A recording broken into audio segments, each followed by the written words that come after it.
At exactly 2:30 a.m. on March 18, 2024, the waters off the Gulf of Aden turned into a war zone. The USNS John Lenthal, a $274 million U.S. Navy fleet replenishment oiler carrying 180,000 barrels of jet fuel worth $14.4 million, found itself surrounded by 17 speedboats carrying approximately 300 Somali pirates armed with AK-47s, RPG-7 rocket launchers, and 50 caliber heavy machine guns. The pirates' weapons arsenal, acquired over 2 years of hijackings, was valued at roughly $890,000. The Lenthal was protected by a 23-man civilian merchant marine crew, 4 armed U.S. Navy security personnel, and a single .50 caliber M2 Browning machine gun mounted on the bridge wing. Total defensive capability, less than $45,000 in equipment. Could 4 armed sailors with 1 machine gun defend a massive tanker against 300 pirates launching a coordinated night assault? Or would this become the largest maritime hijacking in modern U.S. naval history? Let's find out. March 17, 2024, 11:47 p.m. Gulf of Aden, 127 nautical miles off Somalia. The USNS John Lenthal cruised at 16 knots through pitch-black waters en route to resupply the USS Dwight D. Eisenhower Carrier Strike Group operating in the Red Sea. The 677-foot tanker, operated by the Military Sealift Command, carried enough JP-5 jet fuel to keep an entire carrier air wing flying for 9 days. On the bridge, Captain Michael Torres reviewed intelligence reports warning of increased pirate activity in the region. 17 attacks had been reported in the past 60 days. But the Lenthal was American flagged and escorted. Pirates typically avoided U.S. vessels. At 1:14 a.m., that assumption shattered.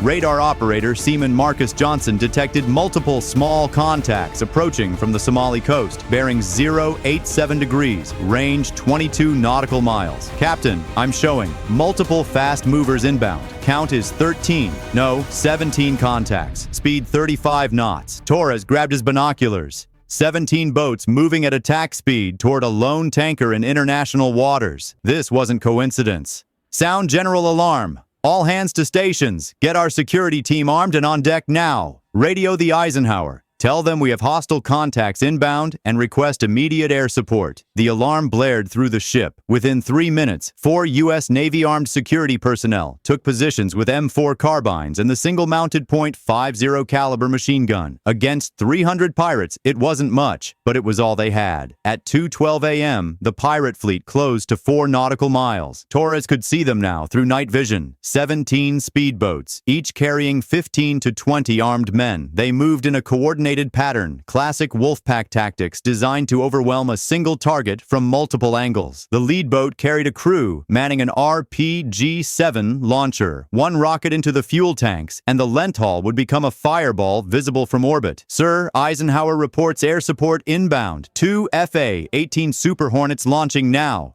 ETA, 17 minutes. 17 minutes. The pirates would be alongside in less than 8. 2:30 a.m. The attack begins. The first speedboat roared in from the port side, engines screaming, wake churning white in the darkness.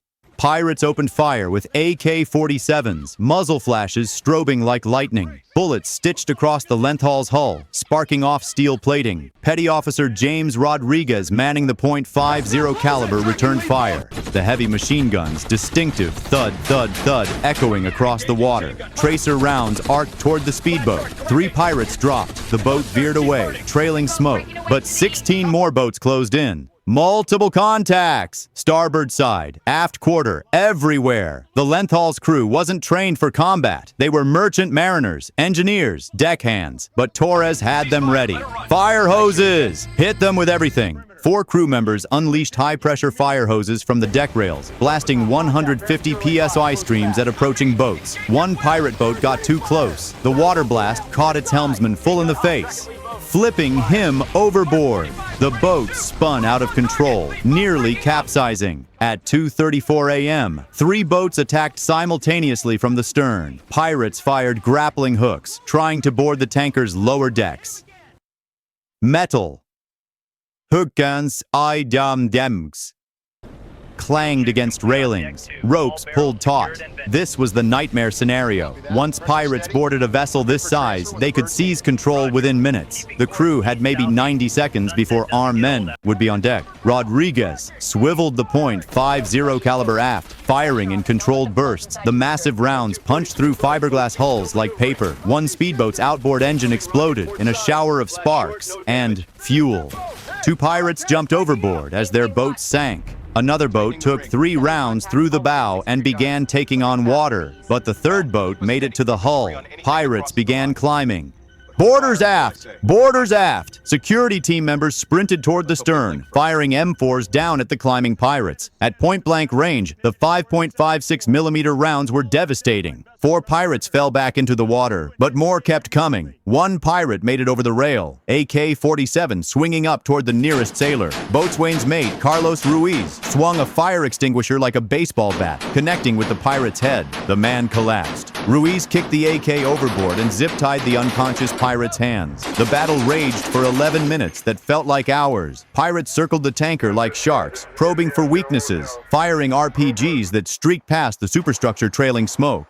1 rocket hit the forward mast, exploding in a fireball that showered the deck with shrapnel. 2 crew members were wounded by fragments. The ship's medic, working in the dimly lit mess hall turned aid station, treated bleeding wounds while bullets pinged off steel above him. At 2:41 a.m., everything changed. The deep roar of jet engines cut through the chaos. 2 FA-18 Super Hornets from the Eisenhower screamed overhead at 400 knots, afterburners blazing orange against the night sky. The lead pilot called sign Reaper 1 radioed Torres. Lenthal, this is Reaper Flight. We have visual on your position. Engaging hostile vessels now. The Super Hornets banked hard, diving toward the pirate boats. The lead aircraft switched on its targeting pod and fired a warning burst from its 20mm M61 Vulcan cannon. The water erupted in geysers 50 meters ahead of the nearest speedboat. The message was clear: leave now or die. Reaper 2 descended to 500 feet, its targeting radar locking every pirate boat simultaneously.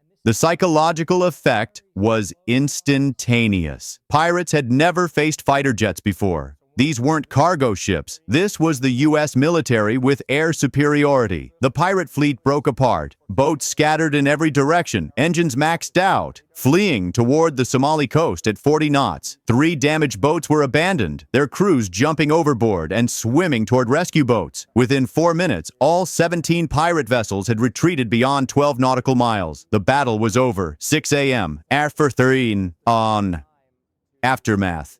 As dawn broke over the Gulf of Aden, the USNS John Lenthal continued toward its rendezvous, trailing a thin stream of smoke from the damaged mast. Captain Torres surveyed the damage. 127 bullet holes in the hull, 1 destroyed mast antenna, 2 wounded crew members, and 1 captured pirate now secured in a storage compartment under armed guard. Total damage, approximately $340,000. The pirate fleet had lost 5 speedboats sunk or disabled, with an estimated 23 pirates killed and 14 wounded. The surviving pirates fled back to their coastal hideouts empty-handed. The cost comparison was staggering. The pirates had invested roughly $890,000 in weapons and $1.2 million in boats. They lost $780,000 in destroyed equipment and gained nothing. At 9:30 a.m., the captured pirate was transferred to the USS Gravely, a guided missile destroyer that had arrived on scene. He would face federal piracy charges in U.S. courts, charges carrying a mandatory life sentence. The message to Somalia's pirate networks was clear: attacking U.S.-flagged vessels meant death or life imprisonment. The Pentagon released a carefully worded statement.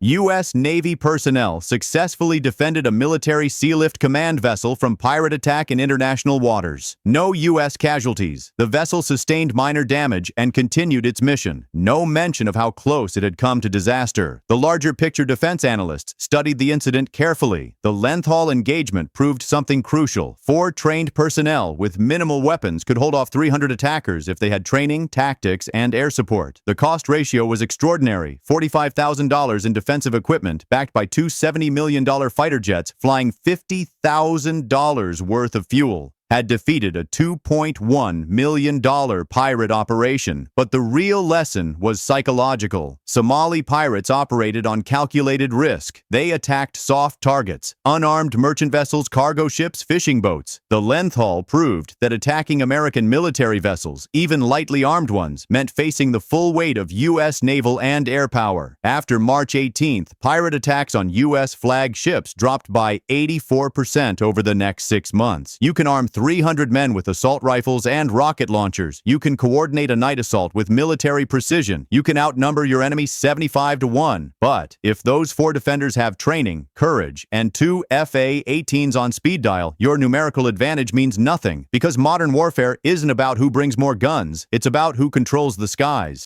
In the end, the pirates learned what every military strategist knows. It's not the size of the force in the fight, it's the size of the fight in the force, and whether that force has air support. If this breakdown showed you a new side of modern naval security, smash that subscribe button and hit the bell. The next chapter of maritime warfare is already being written in waters you've never heard of.